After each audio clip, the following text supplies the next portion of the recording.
ચલો હવે કરીએ આપણે ગાઈસ ઉદાહરણ નંબર 24.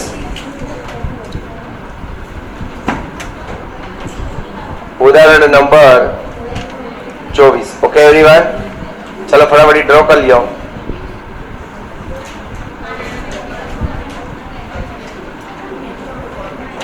પુનઃ મૂલ્યાંકન મોટું બનાવું નથી હારો ટાઈમ.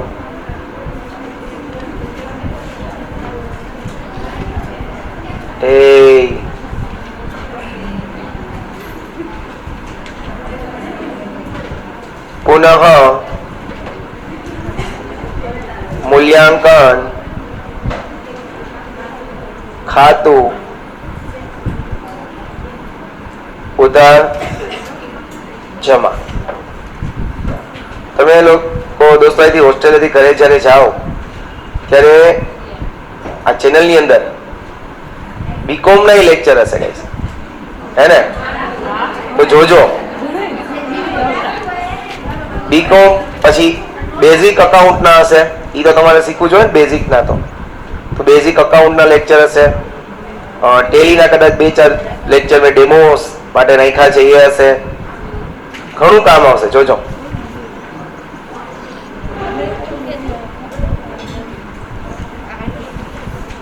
નાનું જ બની જાય ભૂલથી.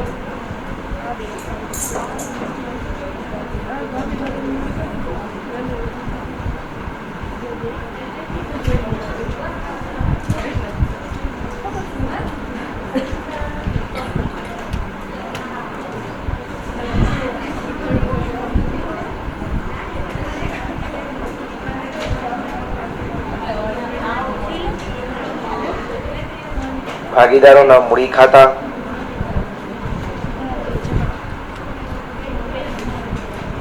મૂડી છે કે ચાલુ છે? મૂડી જ છે ને? ક્યાંક લોટરી લગાડી નો દેતા. કાના ને કવિશા,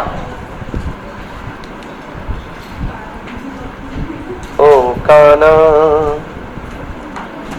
હું તને ચાહું, તારા વિના જીવન લાગે નહીં એકલું. પાલખી નવી એવી બેન, એટલે હું દાંત કરી.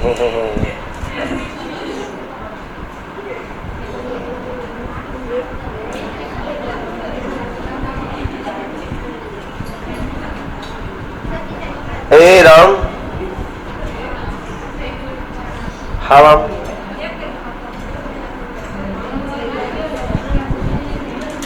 રોકડ અથવા બેંક ખાતું,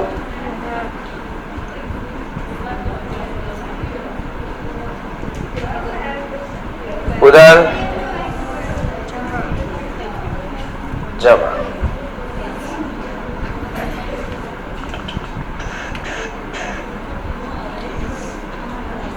અરે જા જાને હો કાના કાણા જા જા જા, નથી હવે તું નટવર નાનો, જલ્દી ડાયો થા કનૈયા. કોની ઉપર ખીચ કાઢો? મારી ઉપર. હું કનૈયા નથી.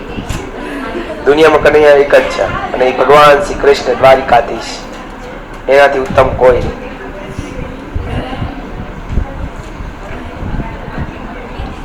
મૂડી દેવા, રકમ રૂપિયા, મિલકત લેણા, રકમ રૂપિયા. Seat seat seat. ચલો ઓકે એવરીવન, બધાને થઈ ગયું? ડ્રો થઈ ગયું એવરીવન?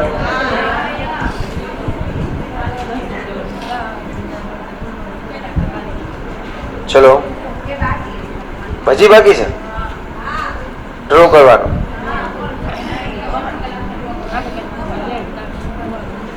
ચલો કરો.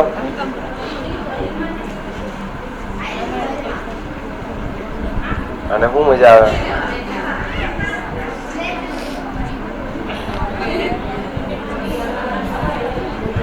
ચલો જોઈએ હવાલા ટીક કરીએ. કાના અને કવિશા 2:3 ના પ્રમાણમાં નફો નુકસાન વેચતા એક પેઢીના ભાગીદારો છે.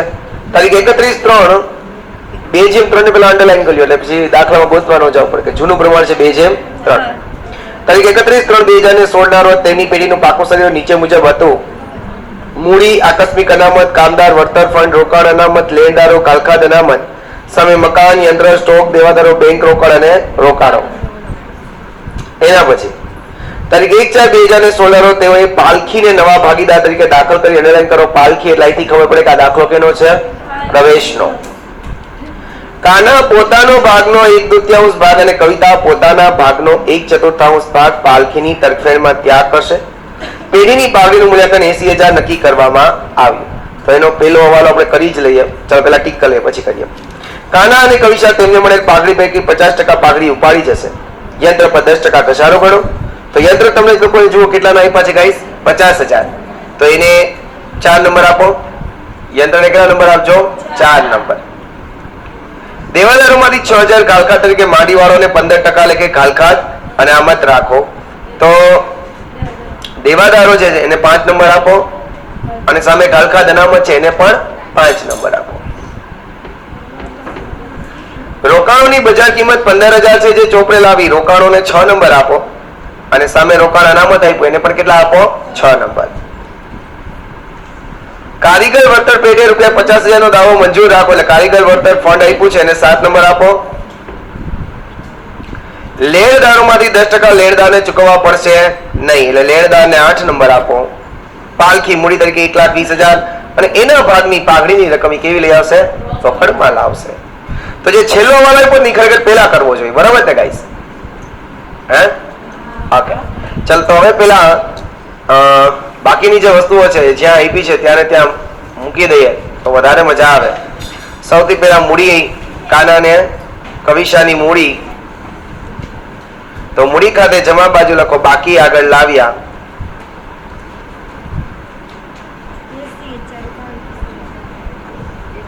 કાનાના કેટલા છે? 80,000 અને બેન કવિશાના કેટલા? ઓકે. આકસ્મિક અનામતમાં કઈ છે હવાલો? કા કારીગર આકસ્મિક અનામતમાં નથી. તો ચાલો આકસ્મિક અનામત નું શું કરશું? વેચી દેશું ભાગીદાર વચ્ચે. લખો આકસ્મિક અનામત.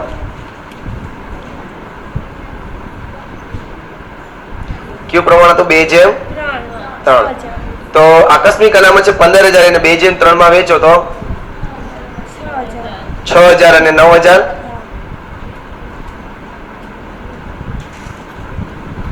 આકસ્મિક અનામત 6,000 અને 9,000. ક્લિયર એવરીવન બધાને?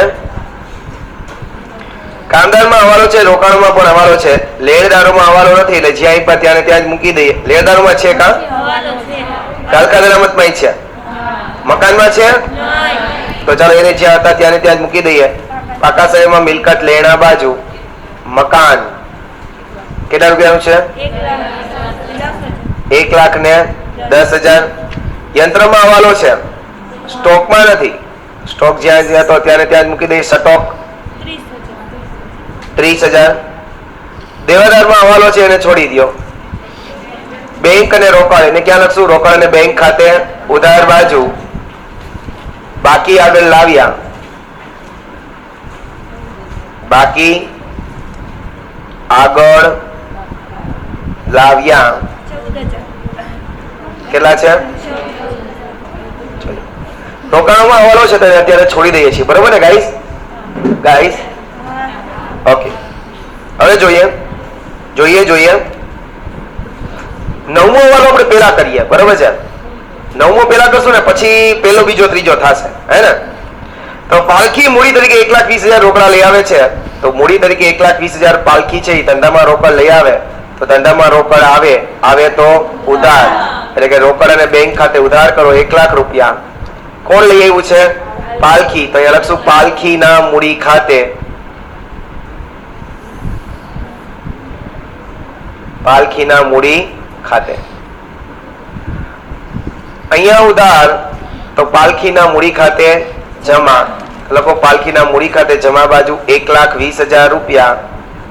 સામેના ખાતાનું નામ રોકડ અથવા બેંક ખાતે.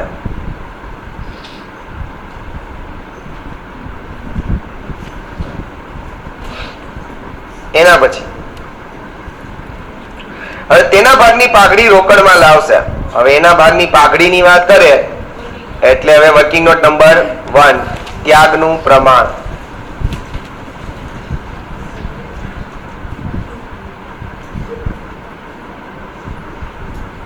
ત્યાગનું પ્રમાણ. ત્યાગનું પ્રમાણ. ઓકે એવરીવન, ચલો હવે પહેલો હવાલો જુઓ. પહેલા હવાલામાંથી ત્યાગનું પ્રમાણ મળશે. આ વખતે જુઓ નવું પ્રમાણ નથી આપ્યું, પણ તમને લોકોને થોડીક માહિતી આપી છે. કઈ માહિતી છે જુઓ. કાના પોતાના ભાગનો 1/2 ભાગ. કાના પોતાના ભાગનો 1/2 એટલે કે કાનાનો ત્યાગ શું થશે જુઓ. કાનાનો પોતાનો ભાગ કયો હતો? અહીંયા હું ઉપર લખું કાનાને કવિસા. પ્રમાણ કયું હતું? 2/3 એટલે 2/5 3/5 કાનાને કવિસા. ઓકે, હવે જો આખા શબ્દને ગુજરાતીમાં જો એનો મર્મ સમજીએ, ગુજરાતીનો એનો મર્મ સમજો કે કાના પોતાના ભાગનો 1/2 ભાગ. કાના પોતાના ભાગનો એટલે પોતાનો ભાગ છે 2/5 એના 1/2 ઈ કવિસાને આપશે. સોરી નવી પાલખીને આપશે. તો 2 1 2 ને 5 2 10. ડાયરેક્ટ ત્યાગ મળ્યો ગાઈસ, ડાયરેક્ટ ત્યાગ. કે કાના પોતાના ભાગનો, કાનો પોતાનો જે ભાગ છે 2/5 એનો અડધો એટલે કે 1/2 કોને આપશે? પાલખીને. સમજાણું? કાના પોતાના ભાગનો એટલે કાનાનો પોતાનો ભાગ તો 2/5 એના અડધો ભાગ એટલે ગુણ્યા 1/2 એટલે ડાયરેક્ટ કાનાનો ત્યાગ મળી ગયો. બીજું કવિસાનો ત્યાગ. શબ્દ વાંચો. કવિસા પોતાના ભાગનો 1/4 ભાગ. કવિસાનો પોતાનો ભાગ કેટલો હતો? 3. એના 1/4 કરો 1/4 એટલે 3/20. કવિસા બેન નો ત્યાગ મળી ગયો. પણ ત્યાગનું પ્રમાણ કરવા માટે મહત્વની જે શરત છે એ છે કે છેદ સરખા હોવા જોઈએ. તો અહીંયા 10 છે ને અહીંયા 20 છે એટલે છેદ સરખા નથી. તો છેદને સરખા કરવા હોય તો ઉપર નીચે આને 2 થી ગુણી નાખીએ. નીચે 2 થી ગુણીએ એટલે 20 આવી જાય. તો ઉપર ગુણવા પડે 2 થી. 4/20 અને આ તો એમનેમ જ રાખવાના છે, આમાં કઈ બદલવાનું નથી. ધેટ ઇઝ ફોર ત્યાગનું પ્રમાણ બરાબર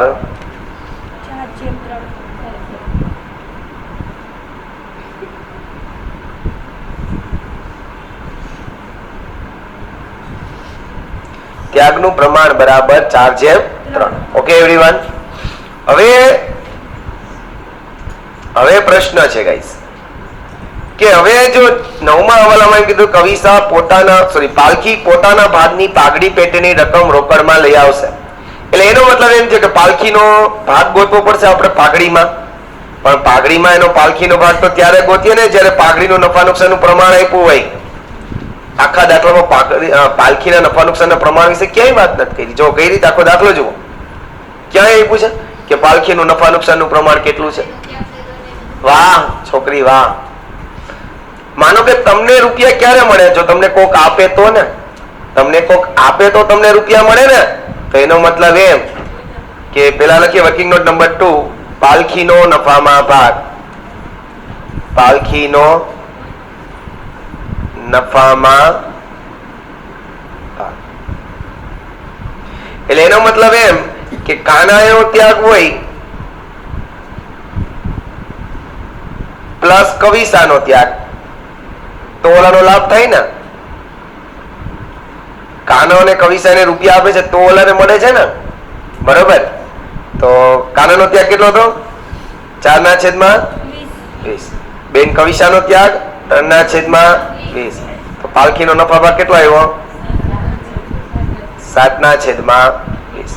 પાલખીનો જે નફા ભાગ આવે છે ગાઈસ એ કેટલો આવે છે? 7/20. ભારત માતા કી જય. વંદે માતરમ.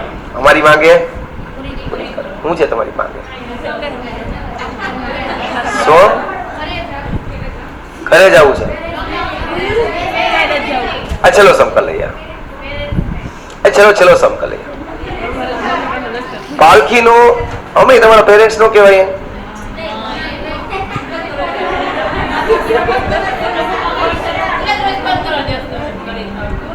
પાલખીનો પાઘડીમાં ભાગ, પાલખીનો પાઘડીમાં ભાગ, પાલખીનો પાઘડીમાં ભાગ. હવે જો પાઘડી કેટલી એવી છે કુલ પાઘડી 80,000. બીજા ટોપિકમાં જો કુલ પાઘડી કેટલી છે 80,000. એમાં પાલખી બેન નો 7/20 ભાગ છે એટલે કે 28. પાલખી બેન નો પાઘડીમાં ભાગ થશે 28,000. પાલખી બેન નો પાઘડીમાં જે ભાગ થશે કેટલો થશે ગાઈસ 28,000. ક્લિયર? એટલે કે એનો મતલબ એવો છે કે પાઘડી તરીકે 28,000 રૂપિયા પાઘડી રોકડા લઈ આવશે. પાલખી 28,000 રૂપિયા પાઘડી તરીકે રોકડા લઈ આવશે. તો રોકડ પાઘડી તરીકે આવે ધંધામાં તો રોકડ આવે ને આવે તો ઉધાર. તો રોકડ ખાતે ઉધાર કરો 28,000 રૂપિયા. સામેના ખાતાનું નામ કેના રૂપિયા છે? પાઘડીના પ્રીમિયમ ખાતે. પાઘડીના પ્રીમિયમ ખાતે. અહીંયા ઉધાર તો પાઘડીના અહીંયા ઉધાર તો આપણે લોકો રૂપિયા કોને દેવા પડશે? કાનાને, કવિશાને. અહીંયા લખશું જમા બાજુ પાઘડીના પ્રીમિયમ ખાતે. મેં તમને ડાયરેક્ટ અસર એટલે જ શીખવાડી કે કાયદા આવડી જાય. 28,000 ને છે કયા પ્રમાણમાં દેશું? ત્યાગના પ્રમાણમાં. અને ત્યાગનું પ્રમાણ હમણાં જ આપણે જોયું તો કેટલું એવું 4/3. તો 28,000 ને 4/3 માં વેચો તો 16,000 અને 12,000. Are you sure? Damn. Okay. બસ આવડું બધાને everyone? Guys? Okay. હવે પેલો વાળો ખતમ થઈ ગયો, બીજો વાળો ખતમ થઈ ગયો. હવે ત્રીજો વાળો જોઈએ કે કાના અને કવિશા તેમને મળેલ પાઘડી પૈકી 50% પાઘડી ઉપાડી જશે. એટલે કે એને જે પાઘડી નાને કેટલા મળ્યા? કાનાને 16, કવિશાને કેટલા મળ્યા? 12. એના 50% એટલે 8,000 ને 6,000 એ લોકો ઉપાડી જશે. એટલે કે ધંધામાંથી રોકડ લઈ જશે. ધંધામાંથી રોકડ લઈ જાય તો ધંધામાંથી રોકડ જાય તો જમા. અને આ બેના મૂડી ખાતે ઉધાર. તો લોકો કાનાના મૂડી ખાતે ઉધાર 8,000, કવિશાના મૂડી ખાતે ઉધાર 6,000. સામેના ખાતાનું નામ લખજો મિત્રો, રોકડ અથવા બેંક ખાતે. ઉપાડી જાય એટલે કે ધંધામાંથી રોકડા લઈ જાય છે. અહીંયા લખશું રોકડ અથવા બેંક ખાતે 8,000 અને 6,000. જય દ્વારકાધીશ. ત્યાં ઉધાર થયું અને રોકડ અને બેંકમાં શું કરશું ગાઈસ? જમા. રોકડ અને બેંક ખાતે જમા બાજુ લખો મિત્રો 8,000, 6,000. 8,000 છે કાનાના મૂડી ખાતે અને 6,000 છે કવિશાના મૂડી ખાતે. જય દ્વારિકાધીશ. હરે કૃષ્ણ હરે કૃષ્ણ કૃષ્ણ કૃષ્ણ હરે હરે, હરે રામ રામ રામ હરે. ઓકે એવરીવન, ચોથો વાલો યંત્રો પર 10% લેખે ઘસારો ગણો. તો યંત્રો ક્યાં હતા? મિલકત લેણા બાજુ. ત્યાં ને ત્યાં લખીએ યંત્રો. કેટલા નહીં બાજુ યંત્રો ગાઈસ? 50,000 માઇનસ ઘસારો 10% એટલે કેટલા થયા? 5,000. એટલે આઉટરમાં કેટલા થયા ગાઈસ? 45,000. 5,000 રૂપિયા જો તમે ઘસારો ગણો તો ધંધાને શું થાય? નુકસાન. અને નુકસાન છે એ પુનઃ મૂલ્યાંકન ખાતે ઉધાર બાજુ.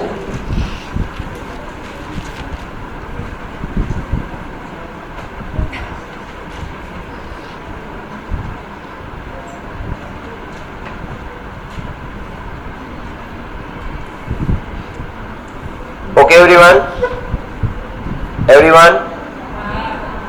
એના પછી પાંચમો વાળો દેવાદારોમાંથી 6,000 ખાલખાદ માંડીવાળો અને 15% લેખે ખાલખાદ અનામતની જોગવાઈ કરો. તો મિલકત લેણા બાજુ આવો. બહુ ધ્યાન આપશે બધા બાળકો આ વાલામાં. સૌથી પહેલા દેવાદારો કેટલાના આપ્યા છે? દેવાદારો કેટલાના આપ્યા પાકા સરવૈયામાં? 66,000. સૌથી પહેલા શું માઇનસ કરવાનું હોય? ખાલખાદ. સૌથી પહેલા શું માઇનસ થાય? ખાલખાદ. કેટલા રૂપિયા માઇનસ કરવાની કીધી? ખાલખાદ 6,000. એટલે બચે કેટલા? 60,000 માઇનસ કાલખાદ અનામત કેટલા ટકા રાખવાની કીધી છે? 15%. એટલે 60,000 ના 15% કરો. 60,000 ના 15% કરો એટલે 9,000. એટલે 12 કેટલા આવ્યા? આ હવાલાને 3 સ્ટાર આપજો ગાઈસ. આ દાખલા તમારે આ હવાલો ખાસ જોવો જોશે. ઓકે, આટલું થયું. હવે સમજો, એ લોકોએ ઓલરેડી જૂની કાલખાદ અનામત કેટલી આપી છે? 3,000. એનો મતલબ શું થયો? મતલબ સમજો, લોજિક સમજી લો, દાખલો આવડી જાય. એ લોકોને એમ કે ભવિષ્યમાં કદાચ 3,000 ની કાલખાદ અનામત જશે, કે ભવિષ્યમાં કદાચ 3,000 રૂપિયાનું બોજ લાગશે. 3,000 નું બોજ કદાચ લાગશે. 3,000 નું બોજ કદાચ લાગશે.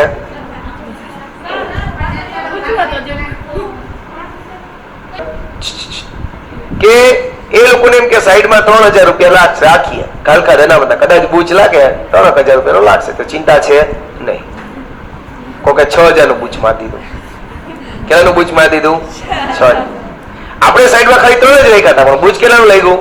6 નું. તો 3,000 રૂપિયાનું આપણને શું થઈ ગયું? પાછું નુકસાન વધારાનું થઈ ગયું. તો આ જે વધારાનું નુકસાન છે એની અસર ક્યાં દેશું? પુનઃ મૂલ્યાંકન ખાતે ઉધારવા છો. લખો કાલખાદ ખાતે.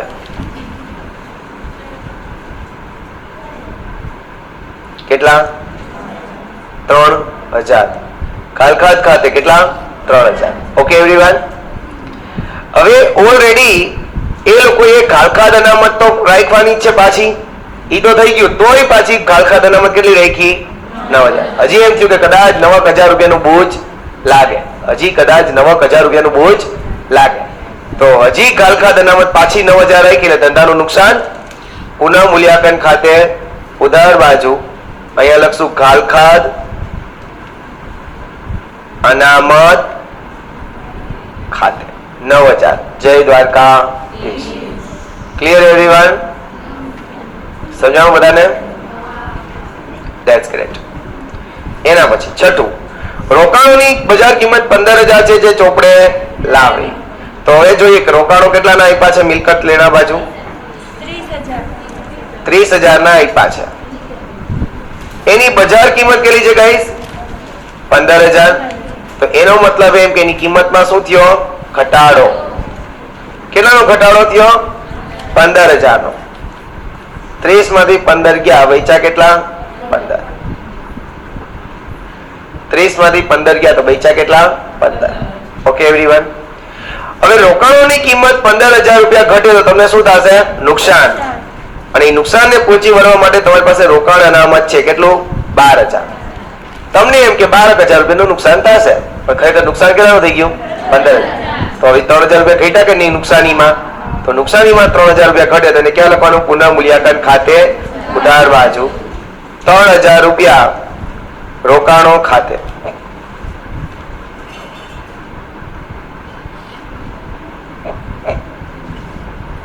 Okay everyone guys. એના પછી કારીગર વળતર પેટે ₹50,000 નો દાવો મંજૂર રાખવો. તો કારીગર નો દાવો 50,000 નો મંજૂર રાખવો એટલે આપણું દેવું થઈ ગયું. દેવું છે પાકા સમયમાં મૂડી દેવા બાજુ 50,000 રૂપિયા કારીગર ચૂકવવા બાકી. કારીગર વળતર દાવો.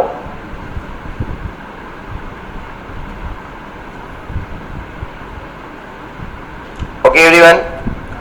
હવે જો આપણને એમ કે એટલે આપણે સાઈડમાં પેલા કેટલા રાખ્યા હતા કારીગર વળતર ફંડમાં? 40,000. એટલે આપણને એમ કે કદાચ દેવાના થાય તો કેટલા થાય? 40,000 દેવાના થાય. અહીંયા દેવાના કેટલા થયા? 50,000. તો 10,000 રૂપિયા વધારે દેવાના થયા. 10,000 રૂપિયાનું આપણને શું થયું? નુકસાન. અને નુકસાન છે પુનઃ મૂલ્યાંકન ખાતે ઉધાર બાજુ 10,000 રૂપિયા. કામદાર વળતરના દાવાની જોગવાઈ. કામદાર વળતર દાવાની જોગવાઈ. Okay everyone. ઓલા આપણે કેવું હતું કે વધારે રૂપિયા હતા આપણી પાસે એટલે આપણે ભાગીદારોને વેચી દીધા હતા. આ વખતે રૂપિયા ઘટે છે તો પુનઃ મૂલ્યાંકન ખાતે શું કરી દેવા પડશે? ઉધાર. એના પછી લેણદારમાંથી 10% લેણદારોને ચૂકવવા પડશે નહીં. તો લેણદારો જો મૂડી દેવા બાજુ કેટલા આપ્યા છે? 50,000. ચૂકવવા ન પડે એટલે એની કિંમતમાં ઘટાડો થઈ ગયો. 10% કરો એટલે કેટલો થાય ગાઈસ? 5,000. તો આઉટરમાં કેટલા આવે? 45,000.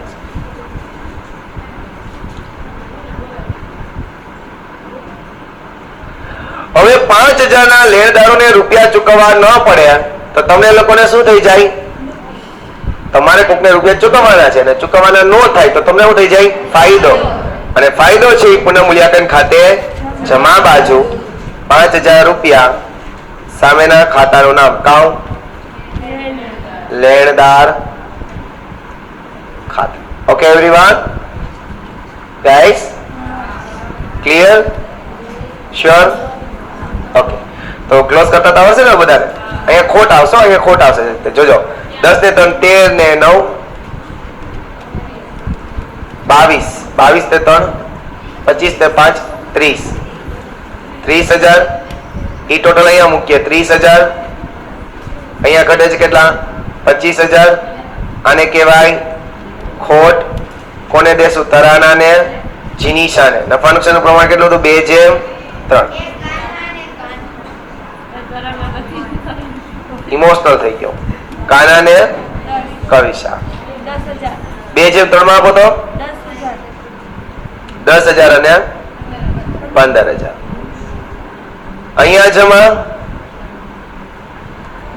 તો કાના અને કવિશાના મૂડી ખાતે ઉધાર 10,000 15,000 સામેના ખાતાનું નામ પુનઃ મૂલ્યાંકન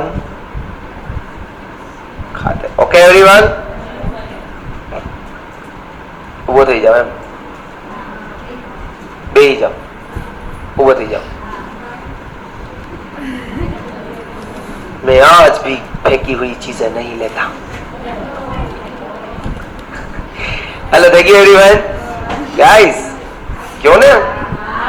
ओके, હવે તો ક્લોઝ કરતા આવડી જાય ને? ઓકે, તો હવે આ લેક્ચર અહીંયા સુધી રાખીએ છીએ. મળીએ છીએ નેક્સ્ટ લેક્ચરમાં. ત્યાં સુધી રજા આપો. જય હિન્દ, જય ભારત, જય દાદા. બેહો, કામ છે.